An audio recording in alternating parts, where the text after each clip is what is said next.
பழத்தோட்ட ஊழியங்கள், கர்த்தரருளின ஊழியங்கள். திராட்சை பழத்தோட்ட ஊழியங்கள், கர்த்தரருளின ஊழியங்கள். அவரில் நிலைத்திருந்து கனி கொடுப்போம், கர்த்தர் வாய்க்க செய்வார்.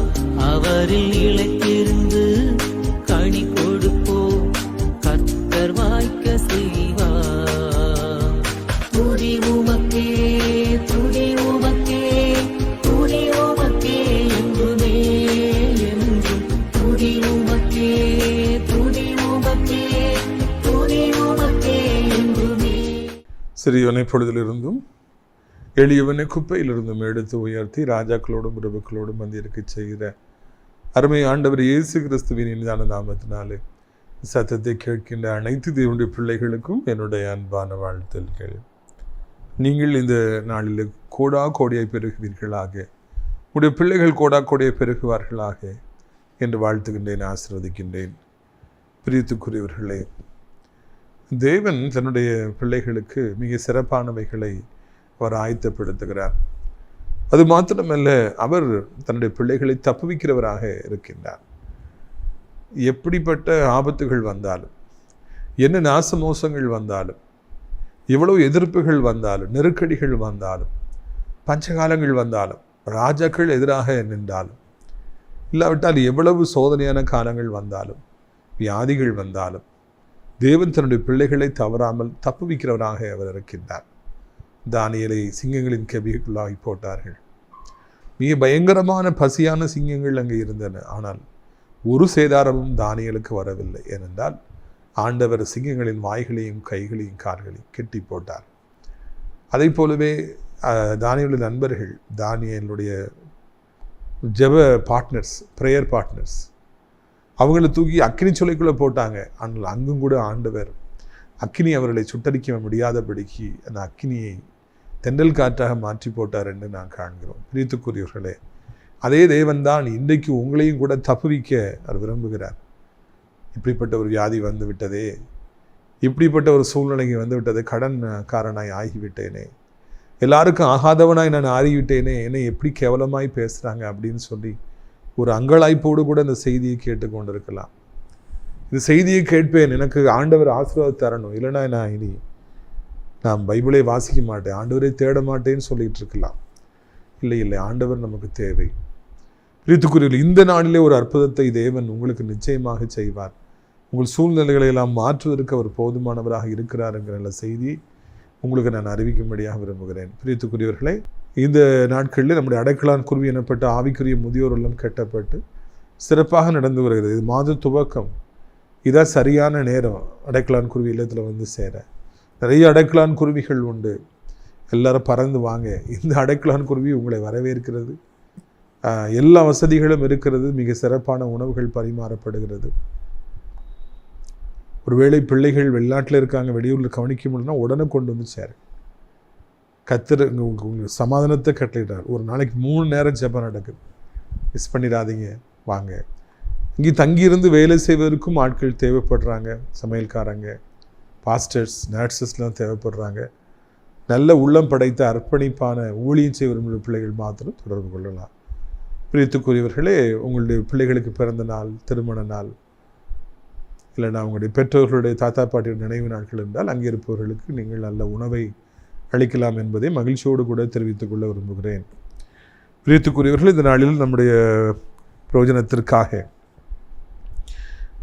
ஆதியாகமம் 6ஆம் அதிகாரம் 14ஆம் வசனம் முதல், நீ கோப்பேர் மரத்தால் உனக்கு ஒரு பேலையை உண்டாக்கு, அந்த பேலையை அறைகளை உண்டு பண்ணி அதை உள்ளும் புறம்புமாக கீழ்பூசு. பார்த்தீங்களா,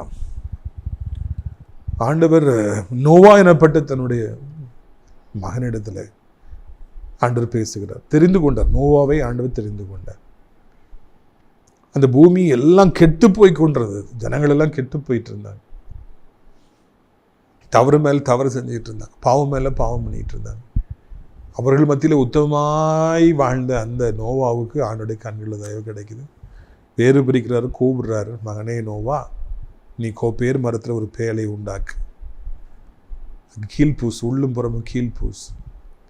இத்தனை அடி உயரம் இருக்கணும், இத்தனை அடி அகலம் இருக்கணும், அதை நீ இப்படி பண்ணணும் அப்படி பண்ணணும் என்று ஆண்டவர் திட்டமிட்டு அதை நோவாவிடத்தில் தெரியப்படுத்தி செய்யும்படியாக கட்டளையிட்டார் என்று நாம் காண்கின்றோம். பிரியத்துக்குரியவர்களே, இந்த நாளிலே இந்த வசனத்திலே நாம் நிறைய உண்மைகளை கற்றுக்கொள்கிறோம். இல்லை, ஒரு காரியம் என்னை தொட்டது. ஆண்டவர் ஒரு காரியத்தை செய்ய போவதற்கு முன்பதாகவே, அதற்கு பல நாட்கள் பல வருடங்களுக்கு முன்பதாகவே தன்னுடைய பிள்ளைகளை எப்படி காப்பாற்ற வேண்டும் என்று அவர் சிந்திக்க ஆரம்பிக்கிறார், திட்டமிட ஆரம்பிக்கிறார், அதை செயல்படுத்த ஆரம்பிக்கிறார். அதுதான் இதில் நம்ம கவனிக்க வேண்டிய ஒரு விஷயம். ஒரு பெரிய ஜலப்பிரளயம் வரப்போகுது, எல்லாருமே வாரிக்கொள்ளப்பட போகிறாங்க, உலகமே அழிய போகுது. ஆனால் தாம் பிள்ளை நோவா அங்கே இருக்கிறாரு, அவருடைய குடும்பம் இருக்குது, அதை பாதுகாக்கணும்னு சொல்லி ஆண்டவர் முதலாவதாகவே திட்டமிட ஆரம்பித்தார்.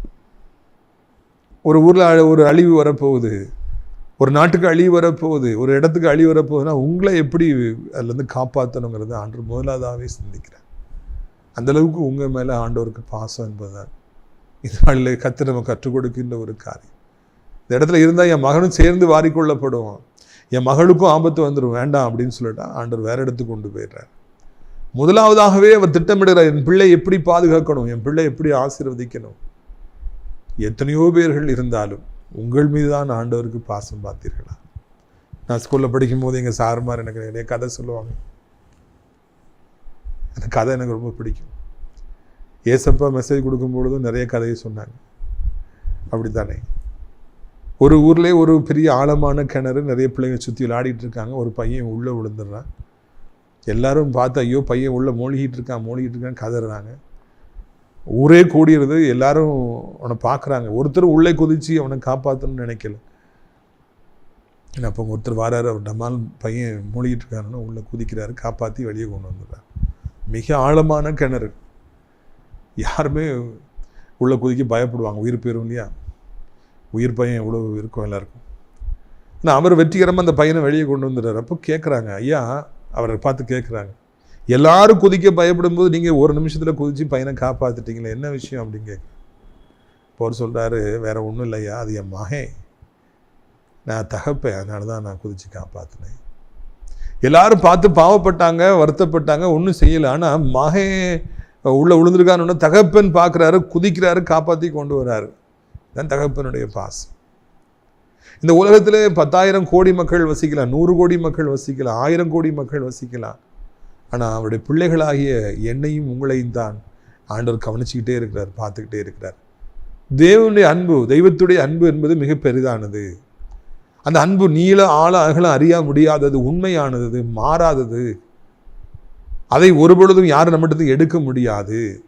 பிரியத்துக்குரியவர்களே, இந்த அன்பு ஒரு ஆசீர்வாதமான ஒரு அன்பு. இந்த அன்பிலே ஒரு நாளும் மாயம் இல்லை, ஒரு நாளும் பொய் இல்லை. இந்த அன்பு ஒரு நாள் உங்களை விட்டு எடுபடாது. இந்த அன்பு மிகப்பெரியது. இயேசுவின் அன்பு மிகப்பெரியது. சிலுவையின் அன்பு அதைவிட மிக பெரிதானது. பிரியத்துக்குரியவர்களே, ஆனாலும் இந்த அன்பையா இன்றைக்கு வாலிபர்கள் தேடுறாங்க. இந்த அன்பு பின்னாலே ஒரு கூட்டம் வருது. இல்லை, இந்த உலகம் மாயைகளின் பின்பாக சென்று கொண்டிருக்கிறது. வாலிபனே, வாலிப மகளே, பொய்யான மாயையை பற்றி கொள்ளாது, அந்த அன்பை நம்பாது, அதுதான் பெரியது என்று நம்பாது. இல்லவே இல்லை. இயேசு கிறிஸ்துவின் அன்பு மிக பெரிதானது என்பதை நீ மனதில் கொள்ள வேண்டும் என்று உன்னை அன்போடு கூட அழைக்கிறேன். ஒரு நாளில் வாலிப வயதிலே நான் இருக்கின்ற பொழுது, நான் வாலிப வயதிலே இருக்கிற பொழுது என்னுடைய ஆவிக்கிற தகப்பனாகிய பெரும் மதிப்பிற்குரிய திரு வின்சென்ட் ஐயா என்கிட்ட இயேசு உன்னை அதிகமாக நேசிக்கிறார் சொன்ன பொழுது, ஹவ் இட் இஸ், அது எப்படி அப்படின்னு சொல்லி கேட்டேன். நீ ஜெபித்துப்பார், முழங்கால் படிக்கிட்டு ஜெபித்துப்பார், இப்பொழுது இயேசுடைய அன்பு பெரிதானது என்பது நீ கண்டுகொள்வாய் என்று சொன்னார். இரவு 9 மணிக்கு ஹாஸ்டலில் வெளியே வர்றதுக்கு பெர்மிஷன் முடிஞ்சு போய் பெல் அடிச்சிடுவாங்க. எல்லோரும் சைலன்ஸாக ஆரம்பிக்கும், எல்லாம் ரூமுக்குள்ளே இருக்கணும், ஒன்று படிக்கணும், எல்லாம் தூங்கணும். அது 9 மணிக்கு தான் நான் முழங்கால் படிக்கிடுவேன். 10, 11, 12 மணி வரைக்கும் ஜெபிப்பேன். தினந்தோறும் நான் ஜெபித்தேன். ஆண்டவரே, உங்களுடைய அன்பு பெரிதானது என்று எதன் வைத்து நீ சொல்லுகிறீர்? உங்களுடைய அன்பு எப்படி பெரிதானது என்று எப்படி நான் கண்டுபிடிக்க முடியும் என்று கேட்டேன். ஒரு வாரம் கழித்து ஜெபித்த பொழுது கல்வாரி காட்சியை ஆண்டவர் காண்பித்தார். சிலுவையில் ஆண்டவர் தொங்குவதையும் ரத்தம் பாய்ந்தோடுவதையும் கண்ட பொழுது கதறினேன். அப்பா, உங்களுடைய அன்பு இவ்வளவு பெரிதா என்று சொல்லி நான் உடைக்கப்பட்டேன். ஆண்டவரை சொந்த இரட்சகராய் ஏற்றுக்கொண்டேன். 28 வருடமாகி இன்னும் அவரை விட்டு பிரியாமல் வாழ்ந்து வருகிறேன். அந்த கல்வாரி காட்சியை நான் நோக்கி பார்த்த பொழுது இயேசுடைய அன்பு இவ்வளவு பெரிதானதா என்று நான் உணர்ந்து கொண்டேன். அந்த அன்பு வேண்டும் என்று முடிவெடுத்தேன். அந்த அன்பு தான் பெரிதென்று இன்றைக்கு வரைக்கும் பிரசங்கித்து வருகிறேன். அந்த அன்பு உங்களை குறித்தே சிந்திக்கிறது. இயேசு உங்கள் நினைவாகவே இருக்கிறார், உங்களை குறித்தே சிந்திக்கிறார். நீங்கள் நல்வழியில் நடக்கிற பொழுது இயேசு சந்தோஷப்படுகிறார். நீங்கள் தவறான வழியில போகிற பொழுது இயேசு துக்கப்படுகிறார். நீங்கள் உயர்த்தப்படுகிற பொழுது ஆண்டவர் ஆசீர்வதிக்கிறார். நீங்கள் தவறு செய்கிற பொழுது, தண்டிக்கப்படுகிற பொழுது, தாழ்த்தப்படுகிற பொழுது இயேசு கண்ணீர் வடிக்கிறார். பிரியத்துக்குரியவர், உங்களை குறித்தே ஆண்டவருக்கு சிந்தனை, உங்களை குறித்தே ஆண்டவருக்கு இரவு பகலுமா எண்ணங்கள். உங்களை எப்படி ஆசீர்வதிப்பது, உயர்த்துவது, உங்களை எப்படி சுகப்படுத்துவது, எப்படி பயன்படுத்துவது, எப்படி ஆண்டவர் உங்களை ஆசீர்வதிப்பது என்றே சிந்தித்து வருகிறார். இந்த நாளிலே அவர் அப்படியே விரும்புகிறார். எப்படி நோவாவை ஆசீர்வதிக்க வேண்டும், தப்புவிக்க வேண்டும் என்று ஆண்டவர் திட்டமிட்டாரோ அதே போல உங்களையும் கூட அவர் அந்த ஆபத்திலிருந்து வெளியே கொண்டு வரணும்னு நினைக்கிறார். இரண்டாவதாக இதே வசனத்தில் நாம் பார்க்கிறோம், இனி முள்ளும் புறம்பும் நீ கீழ் பூசு, இத்தனை அடி உயரம், இத்தனை அடி அகலம், இத்தனை அடி நீளம் என்று ஆண்டவர் அழகானபடிக்கு ஒரு திட்டத்தை ஒரு இன்ஜினியர் போடுற மாதிரி அங்கே போட்டார் என்று காண்கிறோம். ஆர்கிடெக்ட்லாம் தோத்து போவாங்க. கப்பல் என்றே தெரியாது மக்களுக்கு, மழை என்றாலே மக்களுக்கு தெரியாது. அந்த நாட்களில் பூமியில மழை பெய்ததே இல்லை. அந்த காலகட்டத்தில் ஆண்டவர் அங்கே இத்தனை அடிக்கு ஒரு கப்பலை நீ கட்ட வேண்டும், கீழ் பூச வேண்டும். நோவா, இந்த அறைகளை கட்ட வேண்டும், இப்படியாய் நீ கட்ட வேண்டும், அப்படியாய் கட்ட வேண்டும். தெள்ள தெளிவாக ஆண்டவர் அங்கே ஒரு திட்டத்தை போட்டு, ஒரு ப்ளூ பிரிண்டை போட்டு அங்கே நோவா இடத்துல கொடுத்தார் என்று நான் காண்கிறோம். பிரியத்துக்குரியவர், திட்டமிடுகிற தேவன் தெள்ள தெளிவாக திட்டமிடுகிறார், மிக அழகாக திட்டமிடுகிறார். மிக அழகாக ஆண்டவர் அங்கே எல்லாவற்றையும், பூமியை அழகாக திட்டமிட்டு படைத்தார். 7 நாட்கள் என்று திட்டமிட்டார், இரவும் பகலும் என்று திட்டமிட்டார், 24 மணி நேரம் என்று திட்டமிட்டார். ஆணும் பெண்ணுமாக இருக்க வேண்டும், பாடி இப்படி இருக்கணும், பெர்ஃபெக்டா பிளான் பண்றார். நாம் திட்டமிடுகிறோமா என்பதுதான் கேள்வி. இந்த மாதத்தை ஆரம்பித்திருக்கிற கர்த்தருடைய கண்மணிகளே, தெய்வத்துடைய பிள்ளைகளே, இந்த மாதத்தில் உங்கள் குடும்பத்திற்கு என்ன செய்ய வேண்டும், உங்களுடைய சரீரத்தில் ஃபிட்னஸுக்கு என்ன பண்ண வேண்டும், படிப்பிற்கு என்ன செய்ய வேண்டும், பிசினஸ்க்கு என்ன பண்ண வேண்டும், ஊழியத்திற்கு என்ன பண்ண வேண்டும், ஆவிக்குரிய வாழ்க்கைக்கு என்ன செய்ய வேண்டும், வீடு கட்ட வேண்டுமே என்ன செய்ய வேண்டும், பிள்ளைகளுக்கு காரியங்களை செய்ய வேண்டுமே என்ன செய்ய வேண்டும் என்று திட்டமிட்டு வாழ்கிறீர்களா?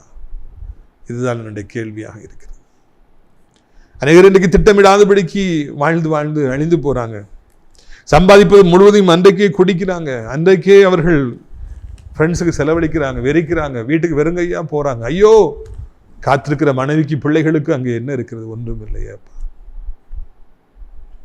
இதைத்தான் இந்த நாளிலே நாம் காண்கிறோம். பிரியத்துக்குரியவர்களே, நம்முடைய வாழ்விலே திட்டமிடுவதில் அவசியமாக இருக்கிறது. 24 மணி நேரத்தை எப்படி ஸ்பெண்ட் பண்ணணும், ஜெப நேரத்தில் என்ன ஜெபிக்கணும், எதற்காக ஜெபிக்க வேணும், என்ன காரியத்தை ஆண்டவர்கிட்ட கேட்கணும், ஜெபம் பண்ணா கூட திட்டமிட்டு ஜெபிக்க வேண்டும். எல்லாவற்றையும் திட்டமிட்டு நாம் செய்ய வேண்டும். ஆனாலும் நாம் திட்டமிட முடியாதபடிக்கு அங்கே சாத்தான் நம்முடைய கண்களை குருடாக்குறான்.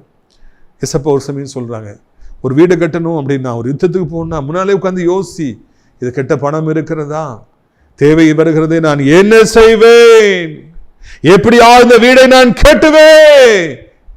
நீ சிந்தனை செய், அதன் பிறகு நீ வீடை கெட்டு என்று சொல்லி ஆண்டவர் சொல்லுகிறார். ஏன்னா நீ கட்டிட்டு பாதியில விட்டேன்னா எல்லாரும் சிரிப்பாங்க மகனே, அதனால எப்படியாவது நீ கட்டி விடு என்று சொல்லி ஆண்டவர் சொல்லுகிறார். பிரியத்துக்குரியவர்களே, நாமும் வாழ்வில் சிந்தனை செய்து எல்லாவற்றையும் செய்வோம், திட்டமிடுவோம், பெர்ஃபெக்டா பிளான் பண்ணுவோம். அப்பந்தான் வாழ்க்கை இன்பகரமாக இருக்கும், அப்பந்தான் எல்லாமே நல்லபடியாக இருக்கும் என்பதை உங்களுக்கு நான் நினைவூட்டும்படியாக விரும்புகிறேன். பிள்ளைகளுக்கு திட்டமிட சொல்லிக் கொள்ளுங்கள். டூரு போகிறாங்க, படிக்க போகிறாங்க, டியூஷன் போகிறாங்க, புதுசாக எங்கேயோ தள்ளி இருக்கிற இடத்துக்கு அவங்க படிக்கிறதுக்கு போவாங்க. என்ன செய்ய வேண்டும் என்று அவர்களுக்கு சொல்லிக் கொடுக்க வேண்டும், எப்படி வாழ வேண்டும் என்று சொல்லிக் கொடுக்க வேண்டும், ஹாஸ்டல் லைஃப் எப்படி இருக்கும் என்று அவர்களுக்கு சொல்லிக் கொடுக்க வேண்டும். அப்படி சொல்லிக் கொடுத்தால்தான் அவர்கள் அங்கே சரியானபடிக்கு அவர்கள் வாழ்வார்கள். இல்லை என்றால் அவர்கள் கஷ்டம். புது இடம், புது டீச்சர்ஸ், வெளிநாட்டிலாம் போய் படிக்க போறாங்க. அந்த இடத்துல எப்படி நடந்து கொள்ள வேண்டும், எப்படி கர்த்தருக்கு பயப்பட வேண்டும், எப்படி பைபிள் வாசிக்க வேண்டும், இரவு எப்படி ஜெபிக்கணும், காலையில் எப்படி ஜெபிக்கணும் கற்றுக் கொடுக்க வேண்டும். திட்டமிட உங்கள் பிள்ளைகளுக்கு கற்றுக் கொடுங்கள். உங்கள் வேலைக்காரர்களுக்கு சரியா திட்டமிட்டு இதை கரெக்டாக நீ செய்யணும், அவங்களுக்கு என்ன செய்யணுங்கிறது முதல்ல தெளிவாக சொல்லிக் கொடுங்க. அப்பொழுது ஆண்டவர் அங்கே பெரிய காரியங்களை செய்வார் என்பதில் எந்த விதத்திலும் சந்தேகமில்லை. ஆதியாகமம் 7:6 ஜலப்பிரளயம் பூமியின் மேல் உண்டான பொழுது நோவா 600 வயதாக இருந்தார். இப்போ அங்கே வாசிக்கிற ஒரு செய்தி, பூமியில் ஜலப்பிரளயம் வரும்போது நோவாவுக்கு 600 வயசாச்சான். இப்போ அப்படி 600 வயசுலாம் யாரும் இல்லை, அந்த காலத்தில் இருந்தாங்க. எனினும் இதில் நான் கவனம் கொள்ள வேண்டிய ஒன்று என்னவென்றால், age is not at all a matter for receiving God's blessings.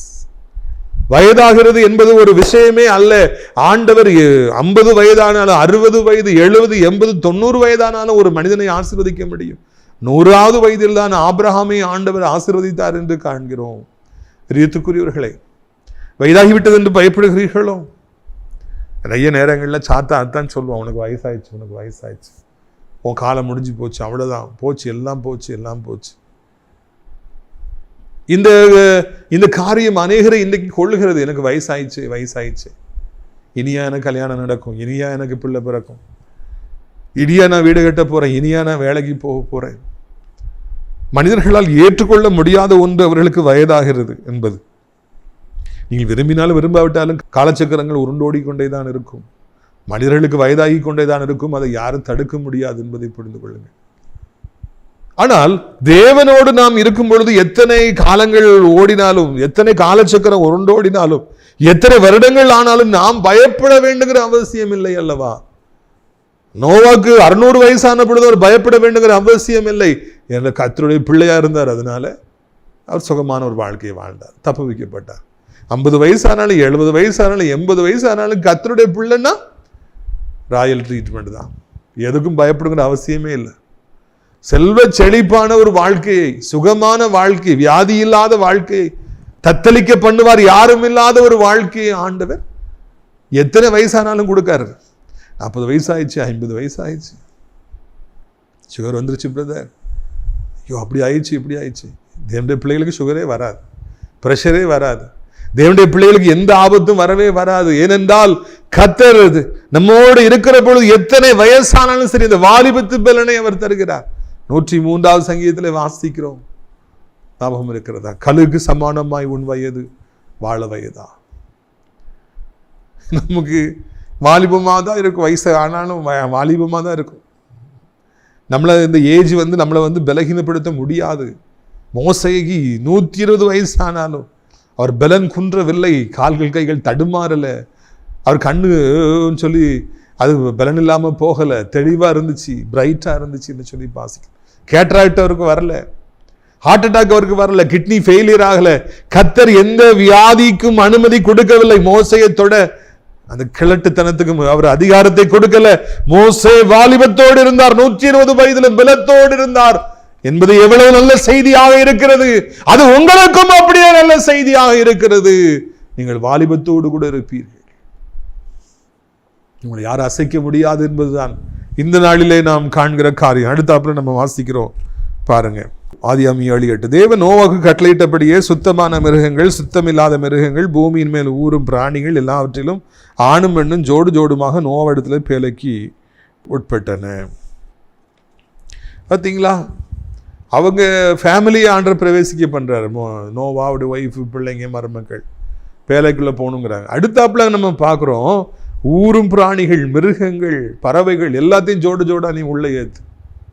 ஆண்டோட திட்டம் இந்த பூமியிலே காணப்படுகிற எல்லா பிராணிகளும், பறவைகளும், மிருகங்களும் பாதுகாக்கப்பட வேண்டும், சந்ததி பெருக வேண்டும்.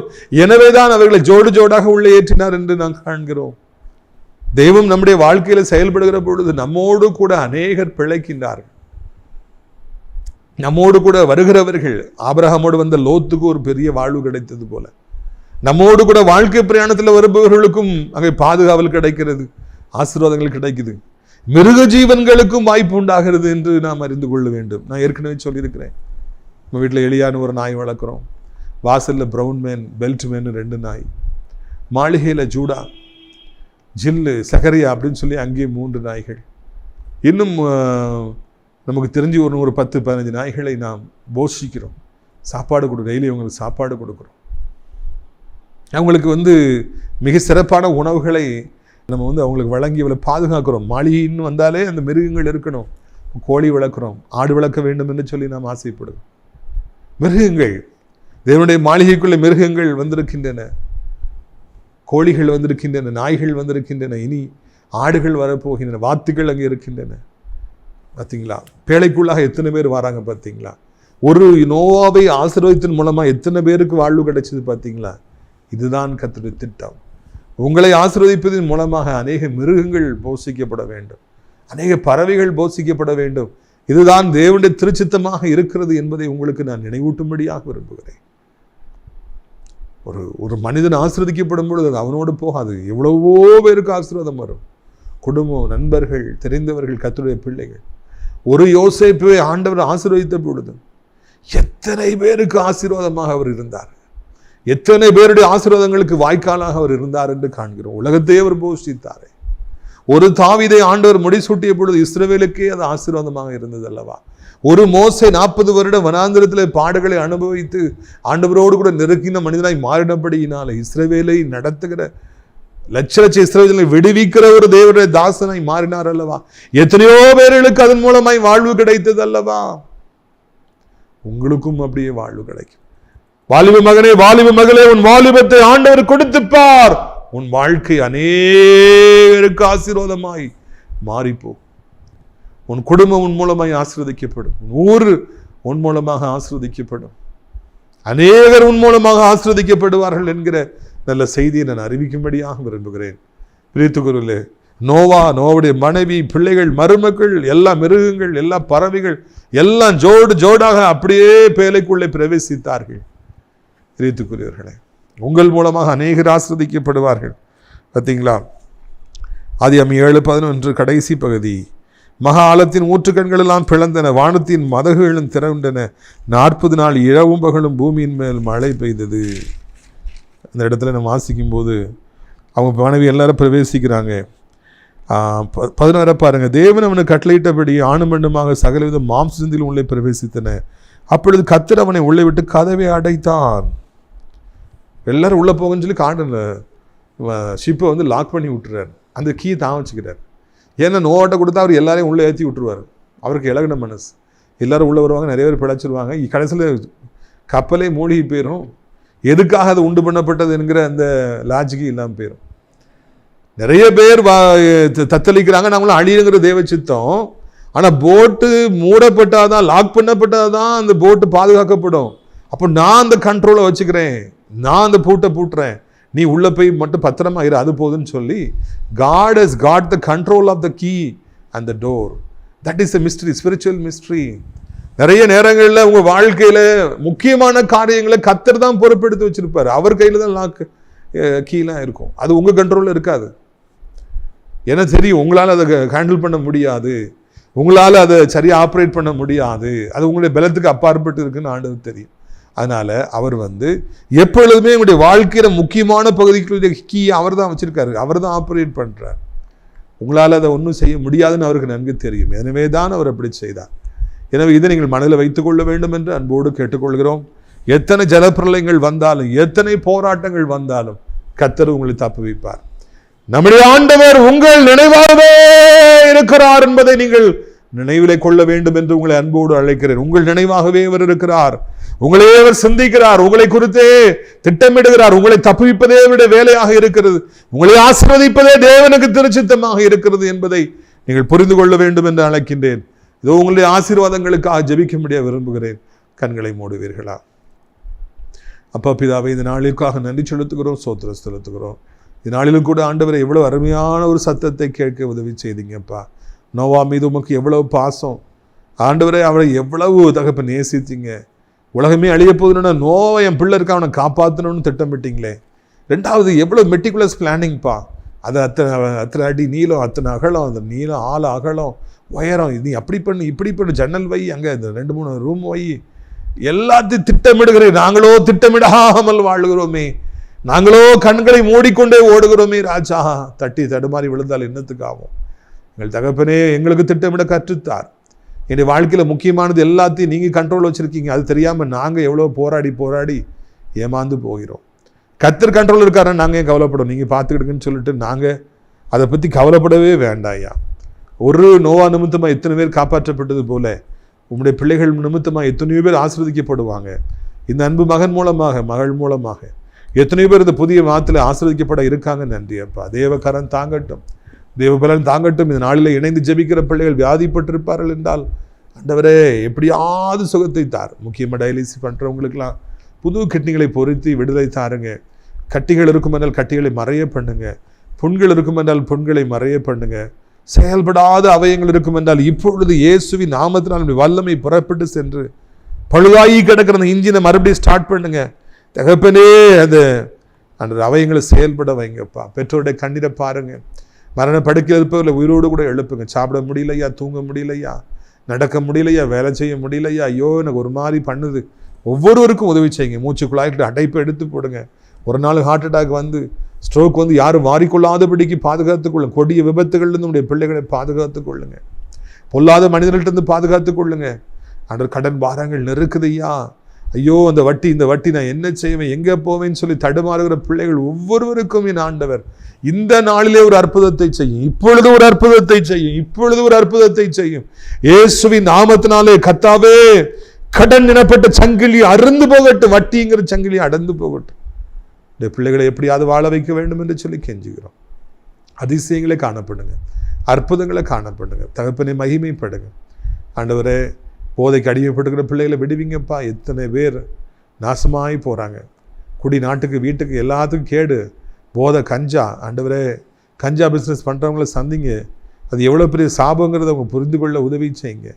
எங்கள் தகப்பனே நீங்கள் இந்த நாளில் தகப்பனே சோத்திரங்க. வாலிபத்து பிள்ளைகள் செல்ஃபோனுக்கு அடிமையாகி, பைக்கு அடிமையாகி, ஆண்டவரே அவங்களாம் நீங்கள் தான் விடுவிக்க வேணும்னு சொல்லி கெஞ்சுகிறோம். வயதானவர் கீழே விழுந்து விடாதபடி, எலும்புகள் முறிந்து விடாதபடி 2 கைகளால் ஏந்தி கொள்ளுங்க. நீண்ட காலமாக கவர்மெண்ட் ஜாப் காத்திருக்கிற பிள்ளைங்க, வேலை காத்திருக்கிற பிள்ளைங்க, டிரான்ஸ்ஃபர் காத்திருக்கிற பிள்ளைங்க, ப்ரமோஷன் காத்திருக்கிற பிள்ளைகளுக்கு உதவி செய்யுங்க. வீடு கட்ட உதவி செய்யுங்க. திருமணமாகாமல் குழந்தை இல்லாமல் இருக்கிறவர்களுக்கு உதவி செய்யுங்க. பொருத்தனையோடு ஜெபிக்கிற பிள்ளைகளுக்கு உதவி செய்யுங்க. இந்த வீடு விற்கணும், இந்த நிலம் விற்கணும்னு சொல்லி ஜெபிக்கிறவங்களுக்கு உதவி செய்யுங்க. கோர்ட்டு கேஸ் வழக்குகளுக்கு ஒரு முடிவை கொண்டு வாருங்க ரஜா. நாளில் கூட எந்த நிலைமையிலுடைய பிள்ளைகள் இருந்தாலும் அவர்களுக்கு நீங்கள் உதவி செய்யுங்க. எத்தனை தேவைகள் இருந்தாலும் சந்திங்க. புதிய அகாடமிக் இயருக்குள்ளே புதிய காலேஜுக்கு போயிருக்கிற பிள்ளைகளுக்கு உங்களுக்கு பயப்படுற பயத்தை தாருங்க. காலை லைஃப் என்பது கர்த்தரை தேடுவதற்கு, என்ஜாய் பண்ணுவதற்காக அல்ல என்பதை ஒரு புரிந்து கொள்ள உதவி செய்யுங்க. ஆண்டவரே சோத்திரமையா, தன் பிள்ளைகளுக்காக பேர பிள்ளைகள் கண்ணீரோடு ஜெபிக்கிற பெற்றோருக்கு ஜெபிக்கிறோம். அப்படி கண்ணீரை கண்டு அவர்களுக்கு நீங்கள் உதவி செய்யுங்க. ஆண்டவரே உலகம் இருக்கிற அத்தனை நாடுகளையும் ஆசீர்வதிங்க. தகப்பனே அமைதி சமானம் உண்டாகட்டும். எங்கள் தாய் திருநாடு இந்தியாவிற்காக ஜெபிக்கிறோம். அனைத்து மக்களுக்காக ஜெபிக்கிறோம். முக்கியமாக இதனுடைய பிள்ளைகள், ஆலயங்கள், திருச்சபைகள், ஊழியக்காரர்கள், பாஸ்டர்ஸ் எல்லாருக்காக ஜெபிக்கிறோம்.